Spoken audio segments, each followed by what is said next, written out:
하나님 말씀 누가복음 11장 1절에서 13절 말씀 교독하겠습니다.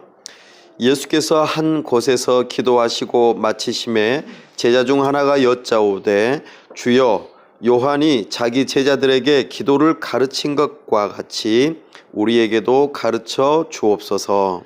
예수께서 이르시되 너희는 기도할 때 이렇게 하라. 아버지여 이름이 거룩히 여김을 받으시오며 나라가 임하시오며 우리에게 날마다 일용할 양식을 주시옵고 우리가 우리에게 죄 지은 모든 사람을 용서하오니 우리 죄도 사하여 주시옵고 우리를 시험에 들게 하지 마시옵소서 하라. 또 이르시되 너희 중에 누가 벗이 있는데 밤중에 그에게 가서 말하기를 벗이여 떡 3덩이를 내게 구워달라. 내 벗이 여인 중에 왔으나 내가 먹을 것이 없노라 하면 그가 안에서 대답하여 이르되 나를 괴롭게 하지 말라. 문이 이미 닫혔고 아이들이 나와 함께 침실에 누웠으니 일어나 내게 줄 수가 없노라 하겠느냐? 내가 너희에게 이르노니 비록 벗됨으로 인하여서는 일어나서 주지 아니할지라도 그 간청함을 인하여 일어나 그 요구대로 주리라.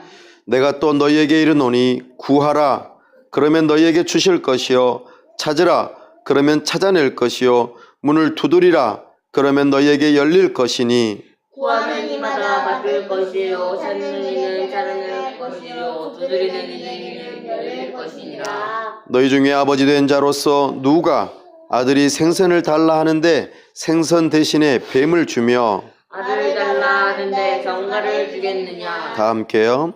너희가 악할지라도 좋은 것을 자식에게 줄 줄 알거든 하물며 너희 하늘 아버지께서 구하는 자에게 성령을 주시지 않겠느냐 하시니라. 아멘. 다 함께 기도하겠습니다. 하나님 아버지 은혜와 사랑을 감사합니다. 오늘 복되고 거룩한 주일 하나님 앞에 나와 예배할 때에 하나님의 말씀에 귀를 기울입니다. 세우신 설교자를 통하여 주의 말씀이 선포될 때에 우리의 지각을 열어주시고 참으로 하나님께서 어떤 분이신지 우리로 하여금 알게 하여 주옵소서. 하나님을 알므로 우리의 심령 깊은 곳에서부터 하나님을 즐거워하고 사랑하고 기뻐할 수 있도록 도와주시옵소서. 이 좋은 마음을 따라 우리가 하나님께 의지를 드려 순종하고자 결단하는 시간 되게 하여 주옵소서. 이 모든 일이 믿음으로 이루어질 수 있도록 우리에게 은혜를 베풀어 주시옵소서. 하나님 아버지, 이곳에 주님의 몸된 교회를 세우셨사오니 교회를 통하여 주의 복음이 선포되게 하시고 듣는 자들마다 주의 복음을 듣고 사모하는 심령들이 나와 주님을 따르는 역사가 있도록 은혜 베풀어 주옵소서. 우리가 주님의 제자로서 하나님의 나라를 최우선순위로 두고 살아갈 때에 주님의 뜻이 우리의 삶을 통하여 이루어지기를 원합니다.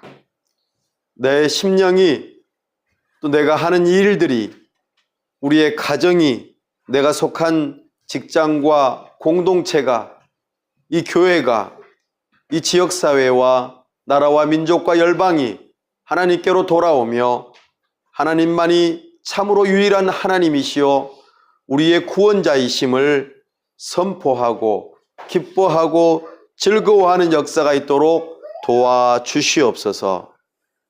하나님 아버지, 이 지역사회 위에 주님의 몸된 교회를 통하여 섬기고 주님의 나라를 이루어가고자 애쓰는 가운데에 우리 주님께서 함께하여 주시고 각각의 교회들마다 달란트대로 쓰임받으며 문영혼들을 구원하는 데에 쓰임받도록 도와주옵소서.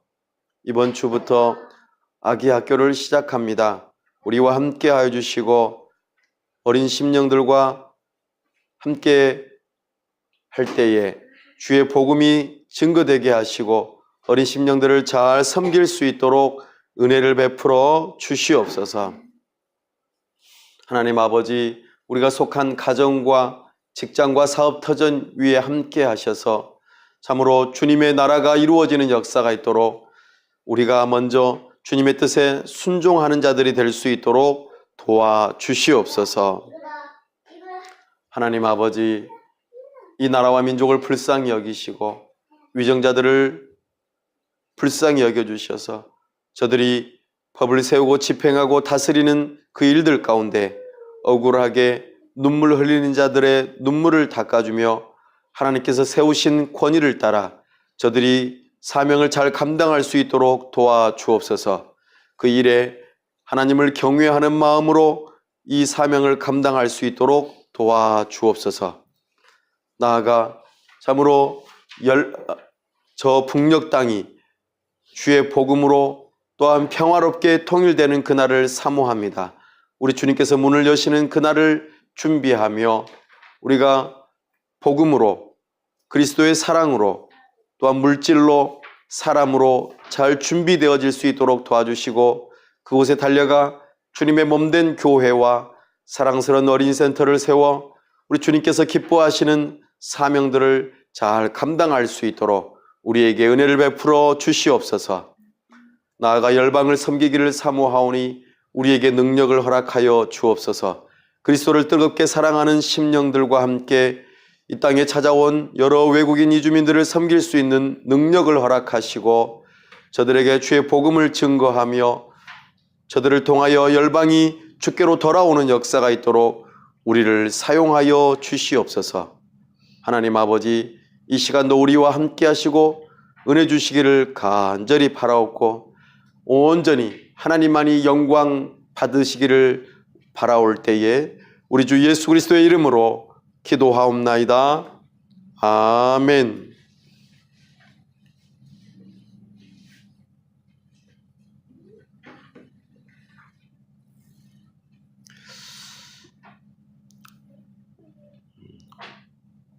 오늘은 우리가 왕의 여행 첫 번째 주권이라고 하는 제목으로 주의 말씀을 함께 듣기를 원합니다. 누가복음이 계속해서 진행되는 가운데에 중요한 분기점에 이르렀습니다. 우리 누가복음 9장 51절로 한번 몇 페이지 앞으로 나아가 보겠습니다. 누가복음 9장 51절입니다.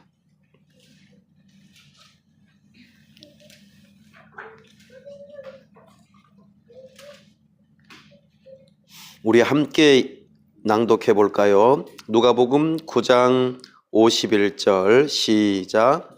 예수께서 승천하실 기약이 차감해 예루살렘을 향하여 올라가기로 굳게 결심하시고. 아멘. 예수님께서 이제 십자가에서 돌아가셔야 할 일이 앞으로 남아 있습니다. 그 남아 있는 일에 이제 6개월 앞을 두고 있습니다.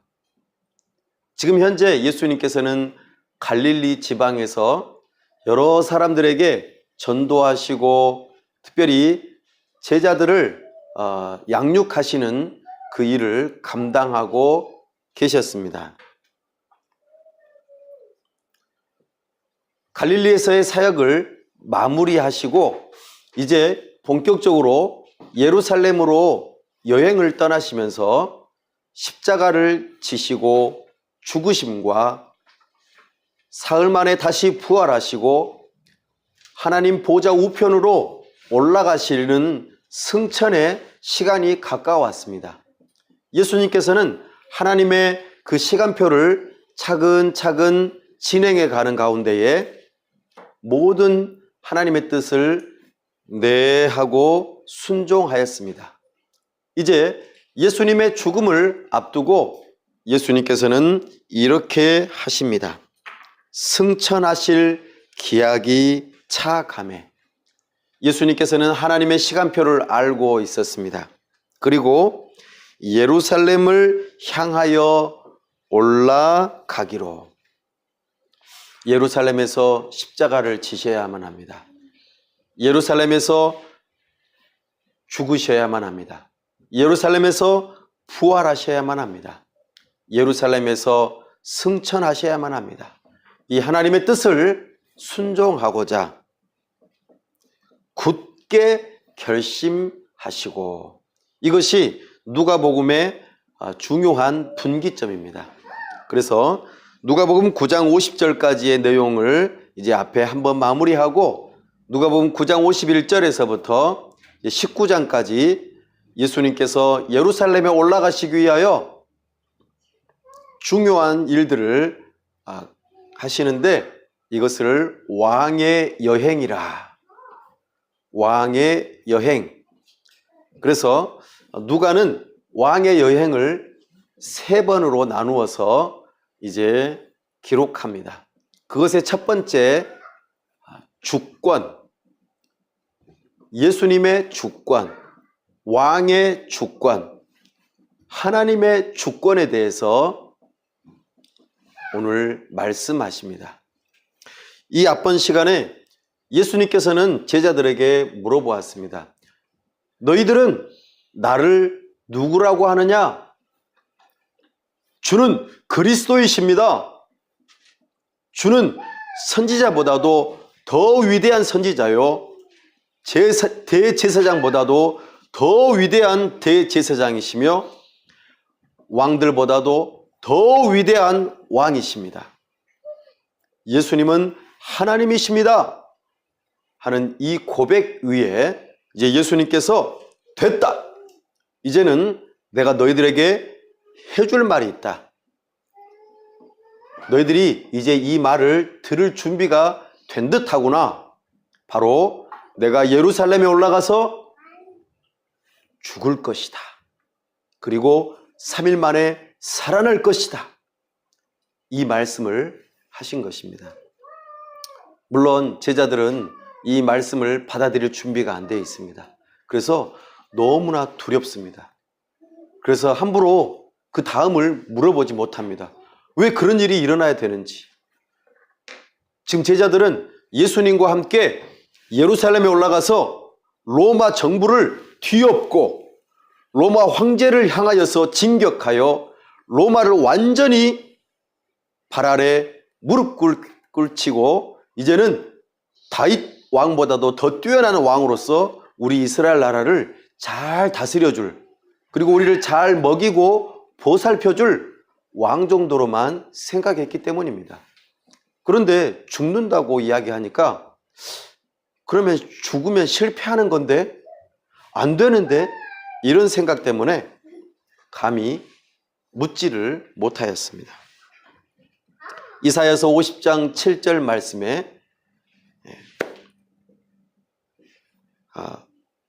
얼굴을 부싯돌처럼, 부싯돌이라고 하시나요? 부싯돌은 서로 딱 치면 어떻게 됩니까? 불이 번쩍할 정도로 엄청나게 강한 돌입니다. 그런 것처럼 지금 부싯돌처럼 아주 강하게 얼굴을 강하게 하고 난 다음에 마음을 굳세게 먹고 이제 예수님께서 예루살렘으로 올라가신다고 하는 이 예언의 말씀이 여기에서 이루어지고 있습니다. 우리는 무언가를 목숨 걸고 해야 될 일이 발생할 때에 우리는 마음을 굳게 먹습니다. 바로 그 시점이죠. 예수님께서는 왕으로서 이제 여행을 떠나시는데 그 여행은 죽음의 여행입니다. 반드시 죽어야만 살 수 있는 여행입니다. 그 여행의 길을 들어서게 되었습니다. 왜 그랬다고 말씀합니까? 하나님 아버지의 뜻에 네 하고 순종하기 위해서 예수님께서는 부싯돌과 같은 굳센 마음으로 예루살렘에 올라가기로 결단하신 것입니다. 사랑하는 여러분, 이 모습을 예수님께서 제자들에게 보여주면서 제자들을 향하여서 말씀하십니다. 제자들아, 너희들이 나를 따라오려거든 내가 지금 하는 것처럼 네라고 순종해야 한다. 근데 그 순종은 그 어떠한 것보다도 최고로 우선순위를 두어야 한다. 최고로 우선순위를 두어야 한다.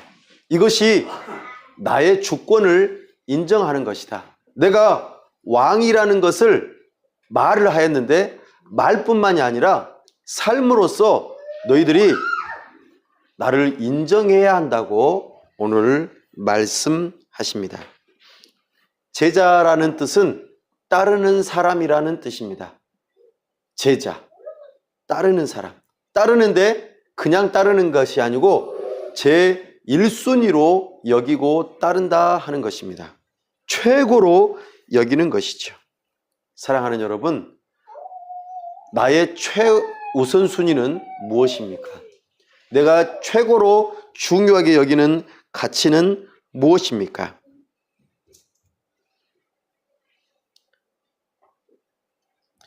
이렇게 예수님과 제자들이 십자가의 죽음을 향하여서 하나님의 뜻에 순종하기 위해서 길을 걸어서 내려가고 있습니다.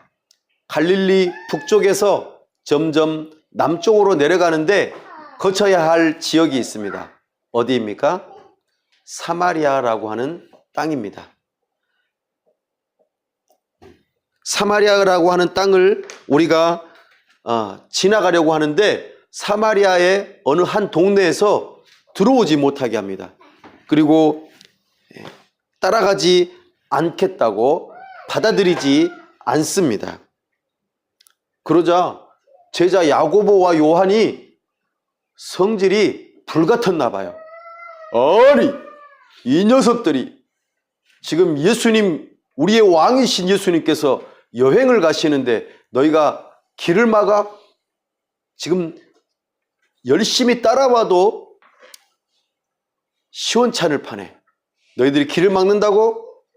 예수님, 우리가 한마디 말로 하늘로부터 불이 내리게 할까요? 이 마을에 불바다를 만들어 버릴까요? 이런 식으로 위협을 했습니다. 제자들 참 엉뚱하죠. 그러나 여기에서 우리가 중요하게 발견해야 될 한 가지가 있습니다. 바로 무엇이냐면 예수님을 따라가는 일에 있어서 억지로 갈 수 없다는 것입니다. 사마리아 사람들은 예수님께서 이제 죽음의 길을, 십자가의 길, 그 길을 가는 데 있어서 제자들처럼, 예수님처럼 그 죽으러 가는 그 길에 제자들도 죽으러 가야 되는데 이 사마리아 사람들은 그렇게 가고 싶지 않았습니다. 그래서 예수님을 받아들이지 않았어요. 예수님의 제자들도 받아들이지 않았습니다. 사랑하는 여러분, 예수님의 제자가 된다는 것은 결코 억지로 할 수 없습니다. 하늘에서 불이 내려와 가지고 강제적으로 너 예수님 따를 거야 안 따를 거야 이런 식으로 할 수가 없는 것입니다. 기독교는 결코 강압적인 종교가 아닙니다. 예수님을 따른다는 것은 그리스도의 사랑이 나를 강권해서, 그리스도의 사랑이 너무나 커서 내가 그 사랑에 감격하여 따라가는 것입니다. 그러나 이런 사랑이 없다면 어떠한 강제적인 일을 한다 손치더라도 따라갈 수 없습니다. 그러나 반대적으로 예수님의 그 사랑이 너무나 크다면 어느 누구도 그 따라가는 길을 막을 수 없다는 것이 또한 특징입니다. 마치 목숨을 걸고서라도 따라갈 수 있는 길이라고 우리에게 반증적으로 말하고 있습니다. 이때에 세 사람이 예수님의 제자가 되겠다고 찾아왔습니다. 우리 함께 한번 57절 말씀, 9장 57절 말씀을 한번 읽어볼까요? 시작. 길 가실 때에 어떤 사람이 여짜오되 어디로 가시든지 나는 따르리이다. 아멘. 여기서 한 사람이 먼저 등장합니다. 예수님, 제가 예수님의 제자가 되겠습니다. 예수님을 최우선순위로 여기고 따르겠습니다. 그러니까 예수님께서 여우도 굴이 있다. 그런데 나는 머리 둘 곳이 없다. 나는 집도 없다. 나는 너를 잘 해줄 만한 뭔가가 없다. 그래도 나를 따라오겠느냐? 라고 물어보십니다. 사랑하는 여러분, 예수님을 최고로 여기고 따라가는 제자들은 여기에서 예수님께서 말씀하십니다. 고난이 따라올 것이라고. 그러니까 어떤 사람이 또 예수님의 제자가 되겠다고 하는 사람이 한 사람이 또 말합니다. 한번 읽어볼까요? 59절 말씀입니다. 시작. 또 다른 사람에게 나를 따르라 하시니 그가 이르되 나로 먼저 가서 내 아버지를 장사하게 허락하옵소서. 아멘. 두 번째 사람입니다. 근데 이 사람은 예수님을 본인이 따라가겠다고 말하지 않았습니다. 그러나 예수님께서 나를 따라오라고 부르셨습니다. 이 부름 앞에 이 사람은 뭐라고 대답합니까? 이때 부모님이 돌아가셨나 봐요. 아버지께서 돌아가셨나 봐요. 그래서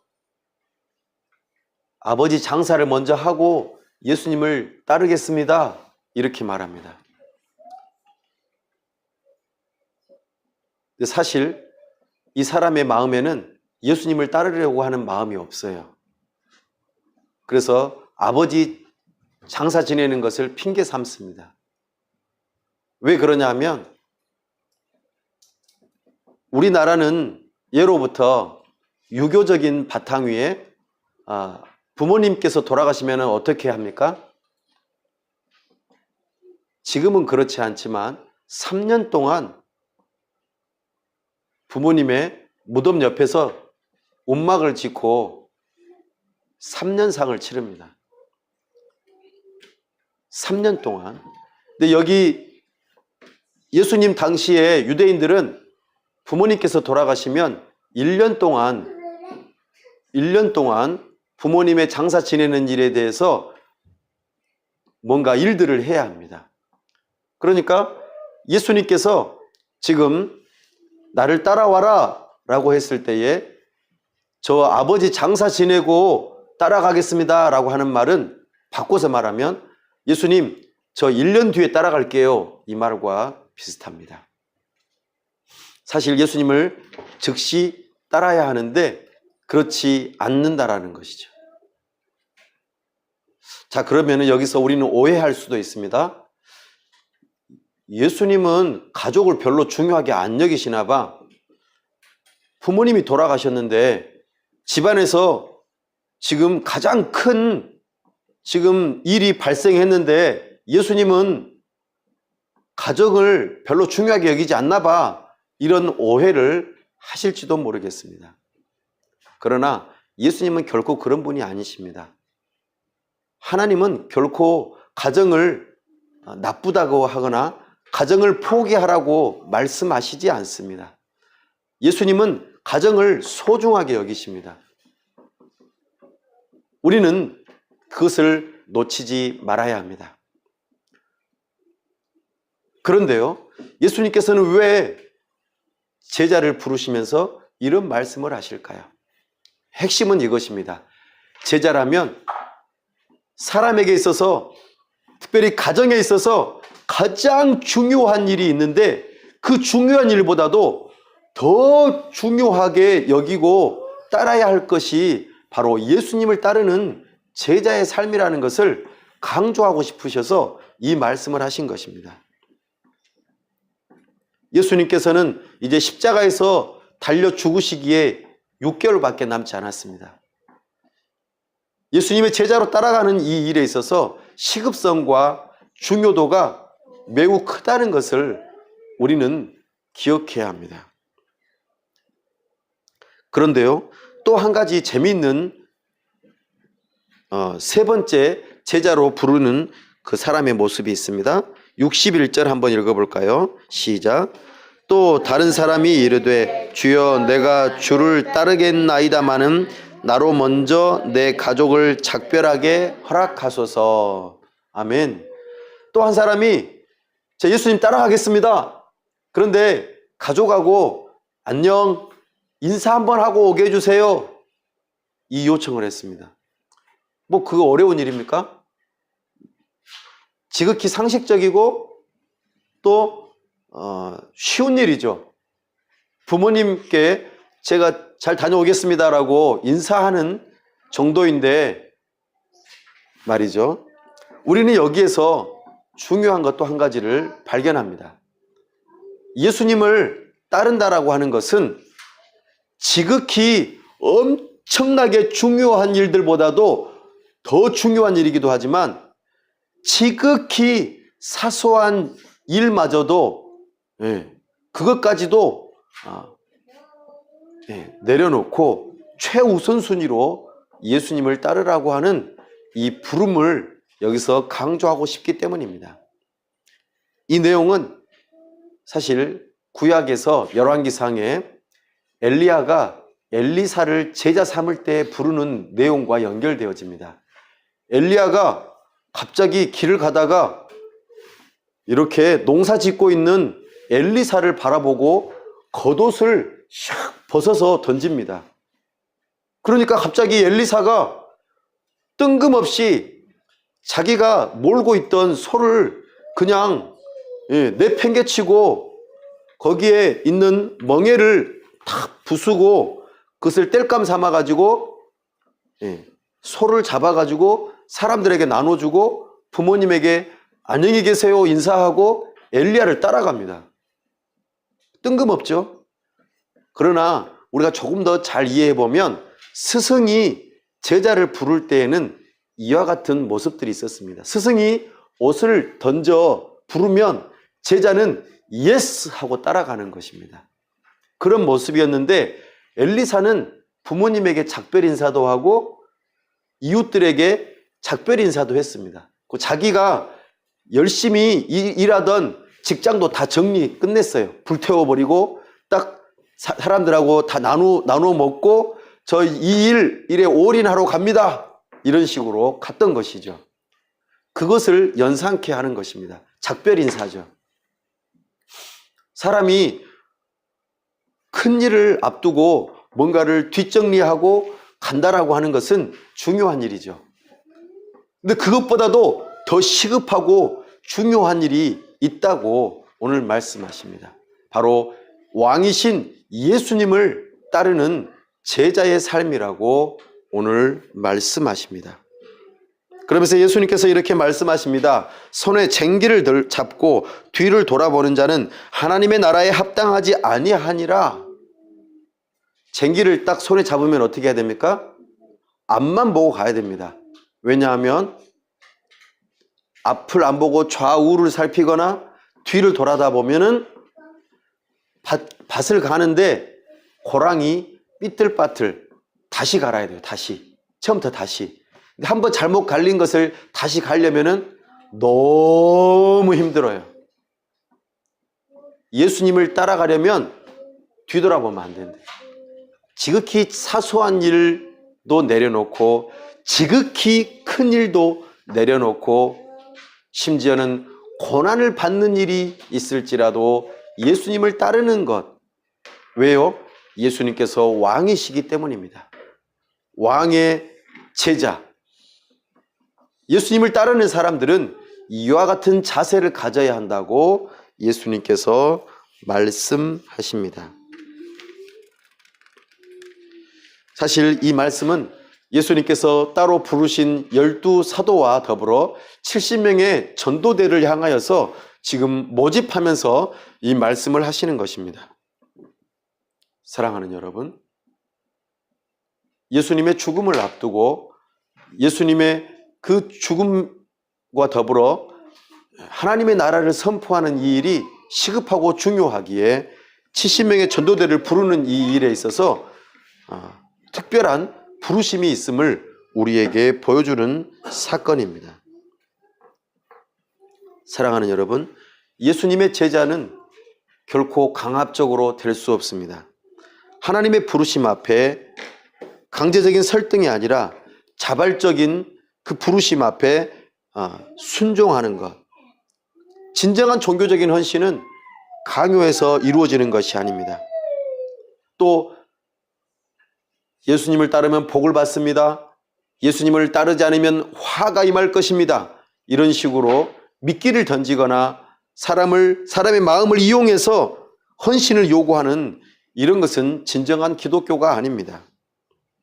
오히려 교회를 해치는 꼴이 되고 말 것입니다. 사랑하는 여러분, 오늘 우리는 예수님의 부르심 앞에 나는 제자로서 어떻게 따라갈 것인가를 살펴볼 수 있기를 바랍니다.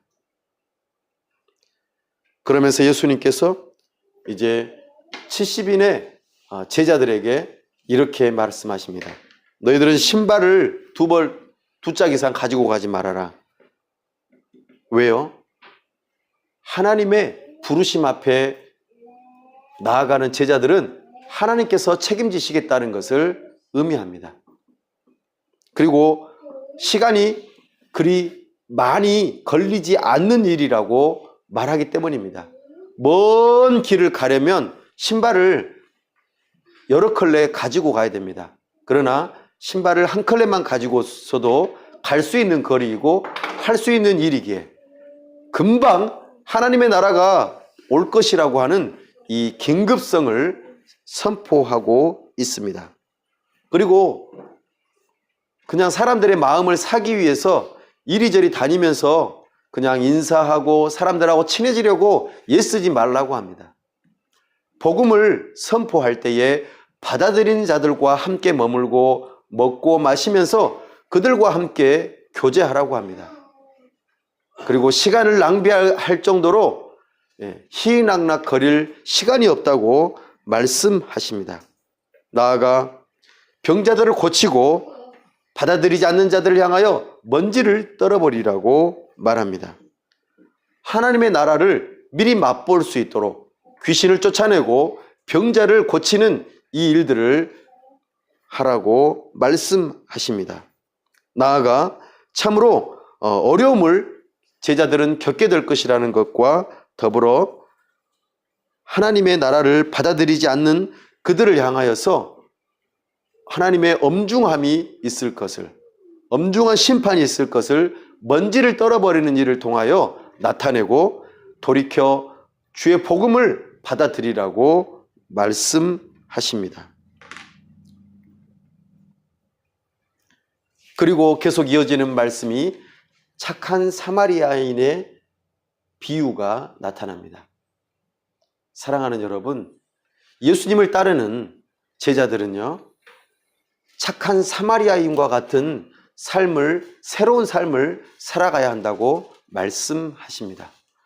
왕이신 예수 그리스도를 믿고 따라가는 제자는 마치 원수와 같은 사람에게도 선행을 베풀어야 한다고 말씀하십니다.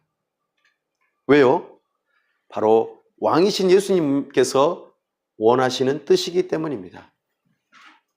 오늘 우리는 왕의 여행을 통하여서 제자를 부르시고 제자는 왕이신 예수님의 뜻을 따라서 주권을 따라서 순종해야 한다는 것을 여러 가지 모양으로 우리에게 보여주고 있다는 것을 우리는 지속적으로 놓치지 말고 바라보실 수 있기를 바랍니다. 그렇게 누가복음이 10장까지 계속 이어집니다. 그 가운데에 누가복음 10장 마지막 쯤에 마르다와 마리아 사건이 나타납니다. 우리 함께 한번 찾아서 읽어볼까요? 누가복음 10장입니다. 누가복음 10장 41절, 42절 말씀을 우리 함께 읽어보겠습니다. 누가복음 조금 전에 11장 바로 앞에 절들입니다. 두 절을 함께 읽어보죠. 시작.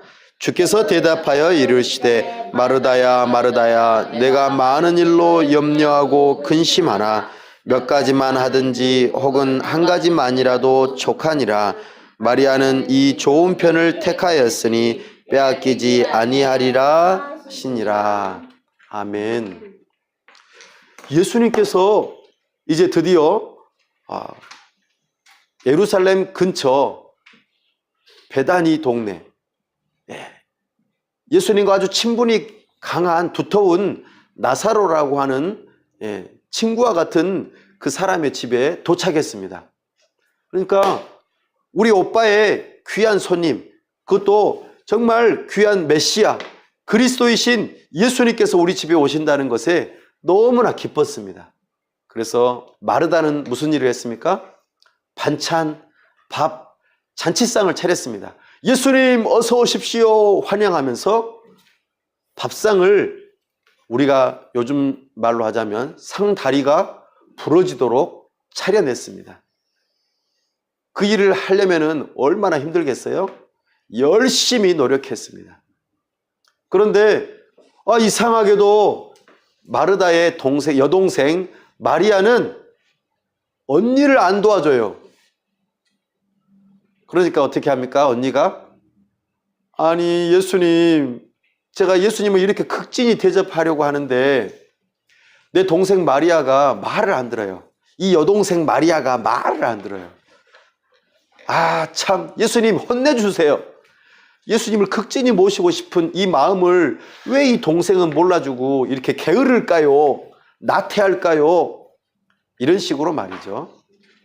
그런데 예수님께서는 뜻밖의 말씀을 하십니다. 마르다야, 한 번도 아니고 두 번 부릅니다. 마르다야, 마르다야, 내가 많은 일로 염려하고 근심하고 있구나. 사랑하는 여러분, 오늘 예수님께서 왕이신 예수님을 따르는 제자라면 어떠한 모습을 또 취해야 되는지 여기서 다시 한번 알려줍니다. 무엇일까요? 최상의 음식을 대접하는 이 마르다의 모습에서 어떤 점이 문제일까요? 바로 예수님을 따르는 제자는 예수님을 대접하는 일도 중요하지만 예수님의 말씀에 먼저 귀를 기울여야 한다는 것을 우리에게 알려주고 있습니다. 오해하지 마십시오. 마르다가 예수님을 극진하게 대접하는 것이 나쁘다는 뜻이 아닙니다. 손님을 잘 대접하는 것은 옳습니다. 그러나 너무 과했어요. 너무나 바빴어요. 너무나 근심하고 너무나 염려했어요. 그러다 보니까 예수님의 말씀, 그러니까 왕이신 예수님을 앞에서 겸손하게 교제하고 서로 알아가고 즐거워하는 시간을 그만 놓치고 만 거예요. 일만 열심히 하다 보니까 일 열심히 안 하는 사람을 혼내키는 일까지 발생하고 말았어요. 우리는 오늘날 교회에서 이런 모습들을 많이 볼 수 있습니다. 교회에서 정말 돈을 많이 들이고 힘을 들이고 시간을 들여서 열심히 일을 합니다. 또 내가 세상에서도 열심히 일하죠. 그것이 나쁘다는 뜻이 아닙니다. 근데 너무 열심히 일을 한 나머지 하나님을 만나는 시간을 제껴놓고 일을 해요. 하나님을 예배해야 하는 그 시간을 나는 하나님을 위해서 열심히 일하니까 이걸로 됐어. 예배하는 시간은 괜찮아. 하나님께서 이해하실 거야. 이렇게 가버렸다는 뜻입니다. 그러나 마리아는 한 가지 일을 선택했습니다. 바로 하나님과의 교제, 왕이신 예수님의 말씀을 경청하는 일을 최고 우선순위로 두었다는 것입니다. 바로 이것이 왕이신 예수님을 따르는 제자들이 취해야 할 그리스도의 주권을 인정하는 중요한 태도임을 우리에게 교훈하고 있습니다. 사랑하는 여러분, 제가 왜 이렇게 계속해서 오늘 본문은 주기도문을 가르쳐 주실 거라고 생각했는데 앞에서부터 계속해서 딴 이야기 하는 것처럼 들려질지 모르겠습니다. 그러나 한 가지로 우리는 기억해야 될 것이 있습니다. 왕의 여행 가운데서 왕이신 예수님을 따르는 제자들이라면 이런 모습을 가져야 한다는 것을 반복해서 말씀드렸다는 것입니다. 그것의 아주 중요한 클라이막스가 바로 오늘 예수님께서 기도를 가르쳐 주시는 부분입니다. 누가복음은요, 예수님께서 기도하셨더라, 예수님께서 기도하셨더라, 이 내용을 부단히 많이 말하고 있습니다. 예수님께서는 세례 요한에게 세례를 받으실 때도 기도하셨고, 광야에서도 새벽 기도를 하셨고, 광야에서 시험 받을 때도 기도하셨고, 12 제자를 선택하실 때도 철야 기도를 하셨고, 제자들을 위해서도 기도하셨고, 변화산상에서 영광을 체험하실 때도 기도하셨고, 그리고 하나님의 뜻이 사람들에게 알려지는 것들에 대해서 감사 기도도 하셨고, 참으로 이제 오늘 말씀하십니다. 예수님께서 11장 1절 한번 볼까요? 예수께서 한 곳에서 기도하시고 마치심에, 사랑하는 여러분, 예수님의 기도가 계속 이어집니다. 그러면서 이제 예수님을 왕으로서 따르는 제자들이라면 이렇게 기도해야 한다고 알려주십니다. 제자들은 예수님의 그 기도하시는 모습을 바라보면서 예수님, 우리도 예수님처럼 기도하고 싶습니다. 그렇죠? 제자라면 스승의 모든 것을 다 본받고 싶어 합니다. 스승의 말투, 스승이 한 말, 스승이 한 행동, 모든 것들을 담고 싶어 하죠. 바로 그것입니다. 오늘 예수님을 왕으로 모시고 따르는 제자라면 예수님이 하시는 그 모든 것을 따르려고 준비가 되어 있어야 합니다. 그때 예수님께서 제자들에게 기도를 가르쳐 주십니다. 예수님께서 가르쳐 주신 그 기도의 내용이 2절부터 4절까지 나옵니다. 그리고 기도의 방법이 5절에서 8절까지 나오고 9절부터 13절까지 그 기도에 대한 응답으로 어떠한 것이 주어지는가를 예수님께서 가르쳐 주십니다. 오늘 예수님의 제자, 왕이신 그리스도를 따르는 제자는 어떠한 기도를 해야 하는지를 오늘 마지막으로 배울 수 있기를 바랍니다. 사랑하는 여러분, 여러분의 기도 제목은 무엇입니까? 예수님께서 오늘 우리의 기도의 제목을 점검해 보라고 말씀하십니다. 저 기도 제목 없는데요. 혹시 기도 제목은 이런 것입니다 라고 말씀하실 수 있나요? 오늘 예수님께서는 이렇게 말씀하십니다. 우리 2절 말씀 읽어보겠습니다. 시작. 예수께서 이르시되 너희는 기도할 때에 이렇게 하라. 아버지여 이름이 거룩히 여김을 받으시오며 나라가 임하시오며. 아멘. 제자라면은요, 첫 번째로 기도해야 될 게 무엇이냐면 내 뜻이 아니라 하나님의 뜻이 이루어질 수 있도록 기도해야 합니다.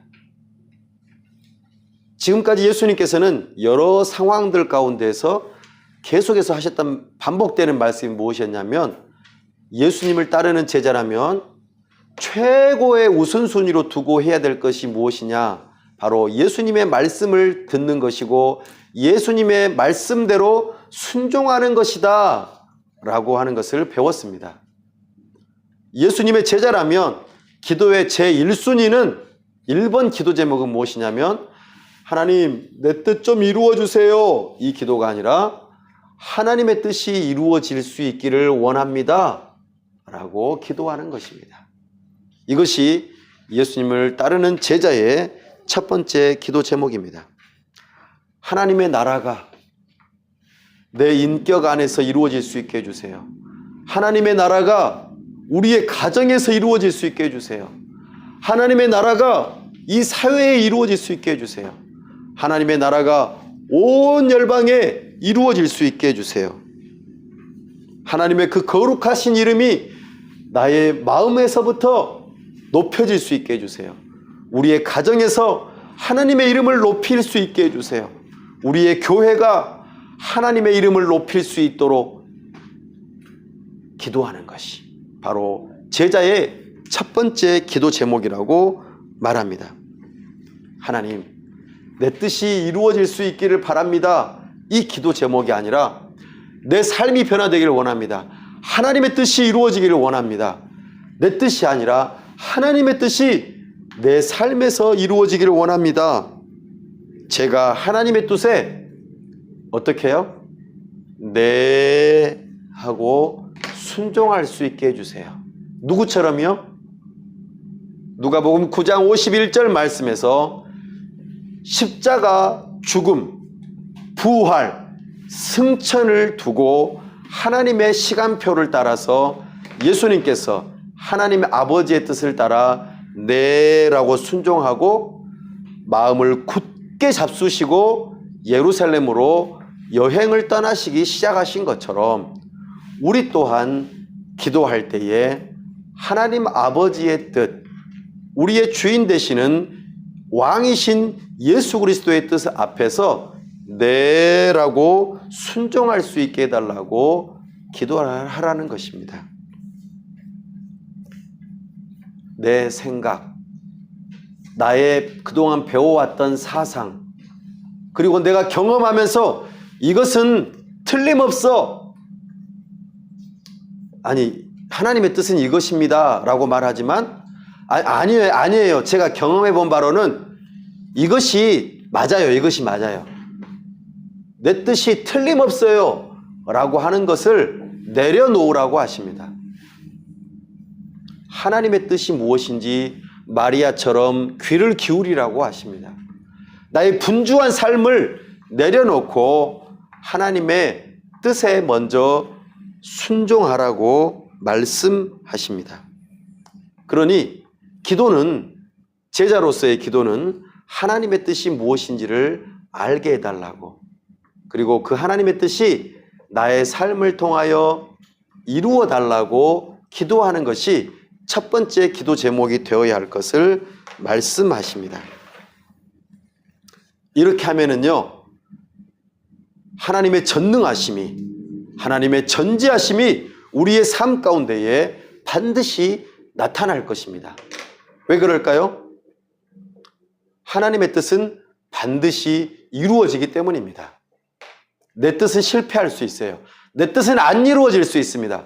그러나 하나님 아버지의 뜻은, 예수 그리스도의 뜻은 반드시 성취되기 때문에 내가 하나님의 뜻 앞에 네라고 순종하면 반드시 이루어지게 되어 있습니다. 어떤 사람이 이렇게 말했습니다. 여러분, 기도하십시오. 그러면 여러분의 기도가 하나님의 보좌를 흔들 것입니다. 이것은 올바른 기도가 아닙니다. 올바른 기도는 하나님께서 나의 보좌를 흔드셔야 돼요. 그리고 내가 그 보좌에서 내려와야 돼요.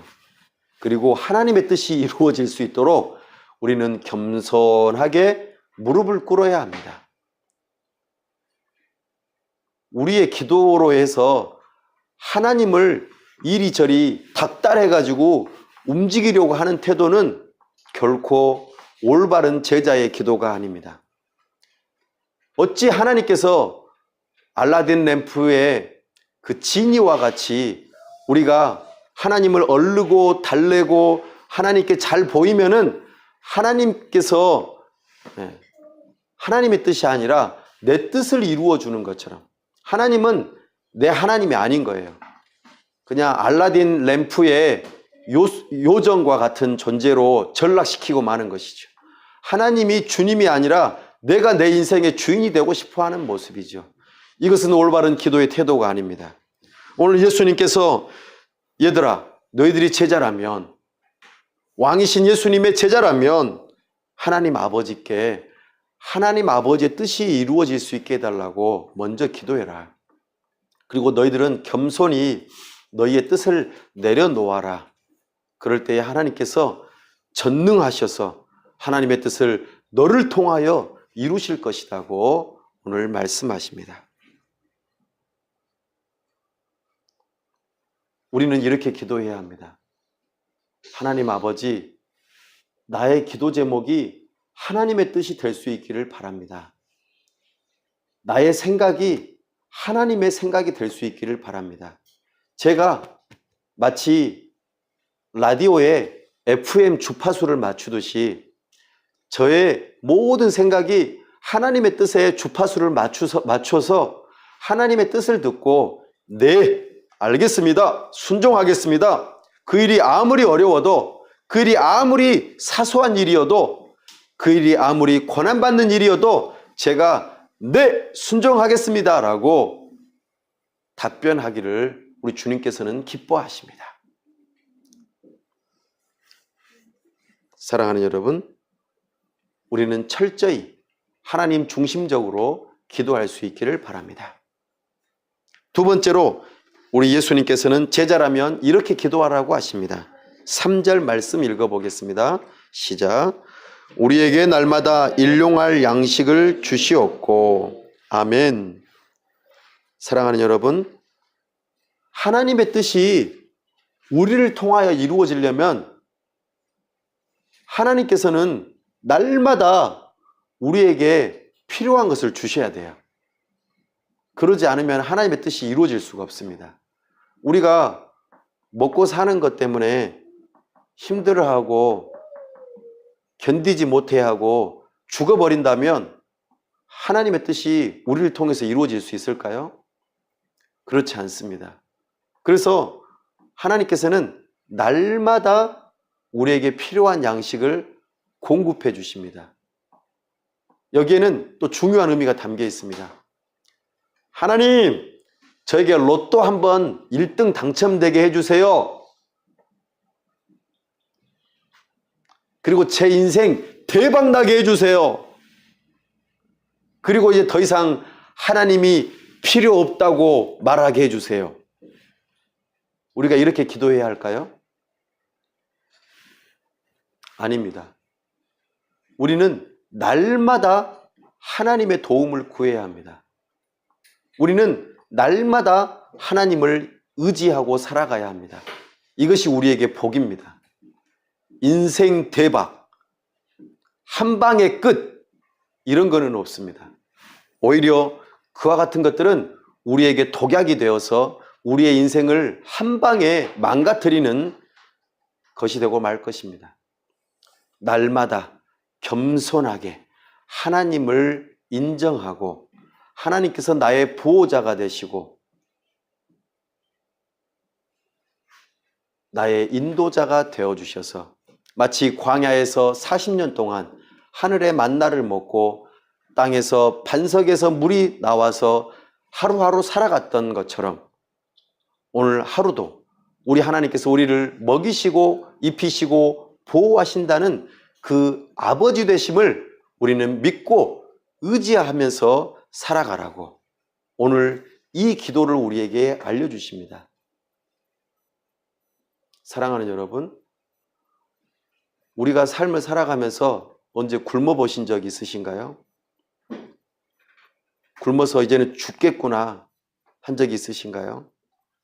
우리의 아버지께서는 우리의 필요를 아십니다. 그리고 우리를 먹여주십니다. 이 믿음을 가지고 오늘 살아가라고 말씀하십니다. 세 번째로 4절 말씀 기도 제목을 읽어보겠습니다. 시작. 우리가 우리에게 죄 지은 모든 사람을 용서하오니 우리 죄도 사하여 주시옵고, 이렇게 기도하라고 말씀하십니다. 예수님께서는 제자라면 이미 용서받은 자처럼 용서해주는 기도를 하라고 말씀하십니다. 하나님께 죄에 대한 용서를 구하는 것은 선행 조건이 있어요. 우리에게 죄를 범한 자를 기꺼이 용서하는 것입니다. 왜냐하면 내가 죄 용서받았다고 하는 것을 보여줄 수 있는 근거는 하나님이 나를 이미 용서하셨다는 것을 믿는 믿음이 있기 때문에 가능한 것입니다. 사랑하는 여러분, 우리는 하나님의 은혜를 입은 자입니다. 그렇다면 우리는 사람이기 때문에 하나님의 자리로 올라가서는 안 됩니다. 우리는 왕이신 예수님의 제자일 뿐입니다. 어떤 사람이 용서해 주지 않습니까? 내가 하나님처럼 되려고 할 때에 다른 사람을 용서해 주지 않습니다. 내가 하나님의 자리로 높아지면 당신 이거 잘못했잖아. 마치 하나님의 율법이 사람을 정죄하는 것처럼, 하나님께서 사람을 심판하시는 것처럼 사람이 하나님의 자리로 올라가서 사람을 용서하지 않고 정죄한다라는 것입니다. 이것은 옳은 태도가 아닙니다. 오늘 우리 주님께서 말씀하십니다. 너희들은 왕이신 예수님을 따르는 제자냐? 그렇다면 너희는 하나님의 자리로 올라오려고 하지 말아라. 그리고 너희는 하나님의 은혜를 입은 자로서, 죄 용서함을 받은 자로서 다른 사람을 용서해 주라고 말씀하십니다. 그리고 겸손하게 사람을 사랑하라고 말씀하십니다. 그리고 네 번째로 기도해야 할 제목이 이것이라고 합니다. 우리를 시험에 들게 하지 마시옵소서. 시험은 무엇입니까? 악한 원수마귀가 우리의 우선순위를 뒤바꿔 버리는 것입니다.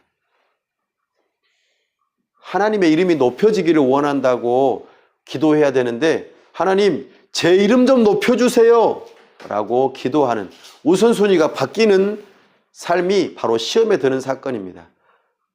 하나님께서 우리의 아버지가 되셔서 의식주 문제를 해결해 주시겠다고 하셨는데, 그리고 너희는 내 말을 들으라고 하셨는데 이제는 뒤바뀌어 버려요. 의식주 문제가 내 인생에 있어서는 최고의 중요한 일이에요. 먹고 사는 문제가.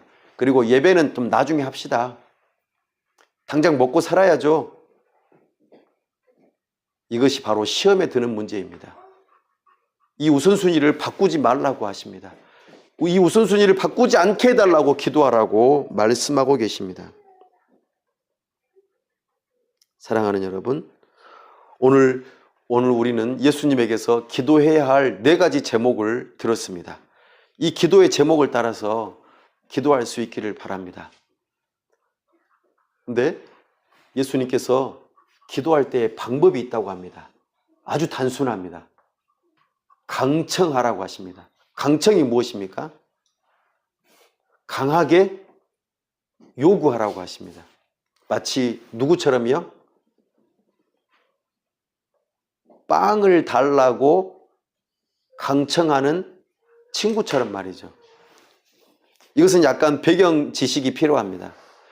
여기 이스라엘 백성들은요, 당시에 손님이 찾아오면은, 밤중에라도 손님이 찾아오면은 대접을 잘 하기 위해서 빵 3덩어리를, 신선한 것을 항상 준비해 놓도록 되어 있습니다.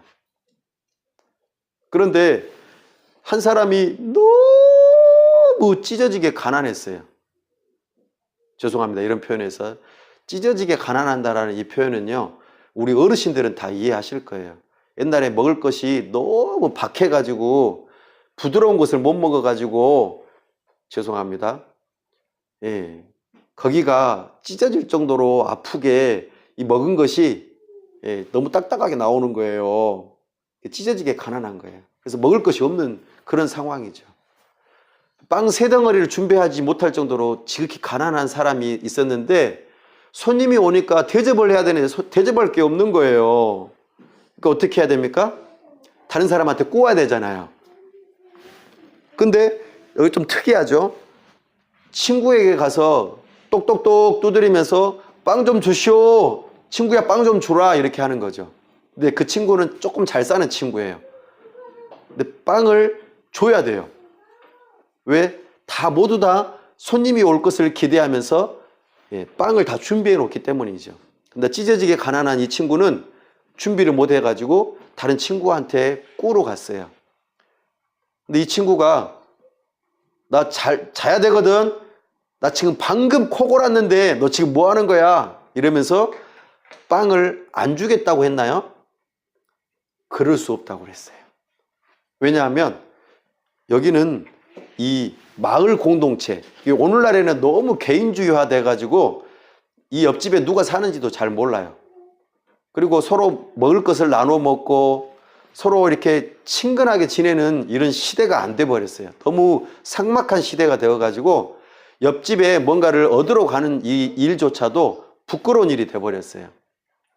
그러나 이때 당시에는 마을 공동체로 나에게 없는 것을 옆 사람에게 꾸러 갈 때에 결코 부끄러운 일이 아닙니다. 오히려 꾸러 갔는데 있는데도 안 주면은 그 사람이 부끄러움을 당하는 거예요.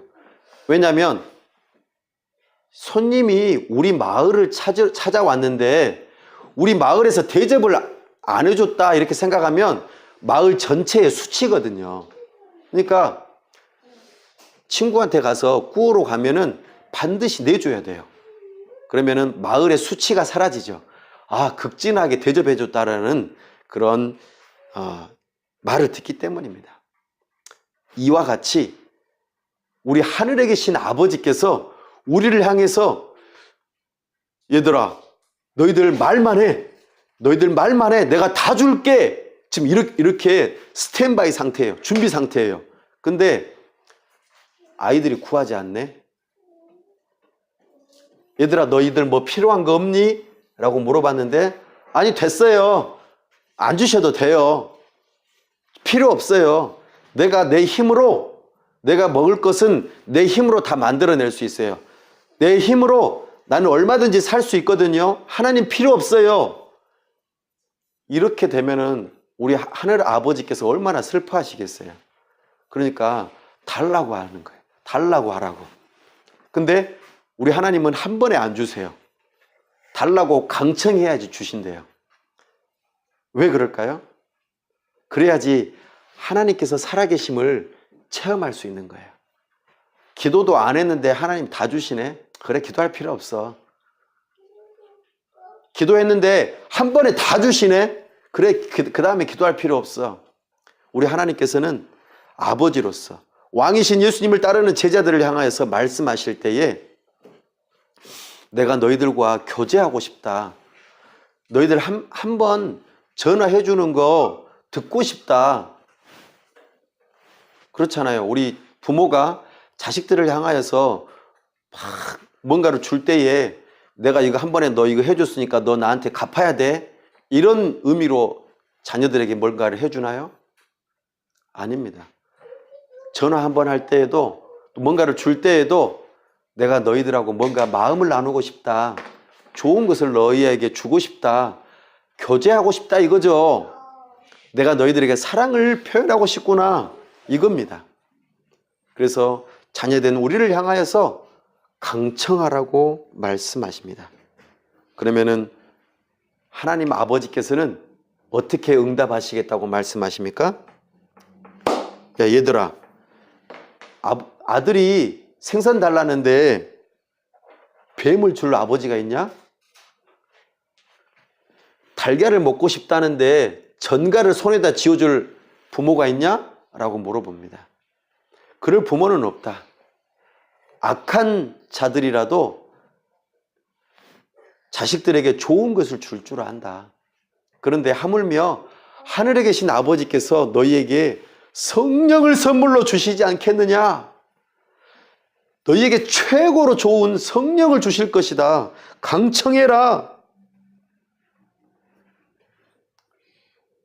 그럼 여기서 잠깐 궁금하죠? 뭐 성령 하나님이 우리에게 뭔 그렇게 최고의 선물이라고 성령을 달라고 기도하라고 하십니까? 이렇게 생각해 보면은 안 됩니다. 왜냐하면 예수님의 삶의 모든 원동력은 성령으로부터 왔어요.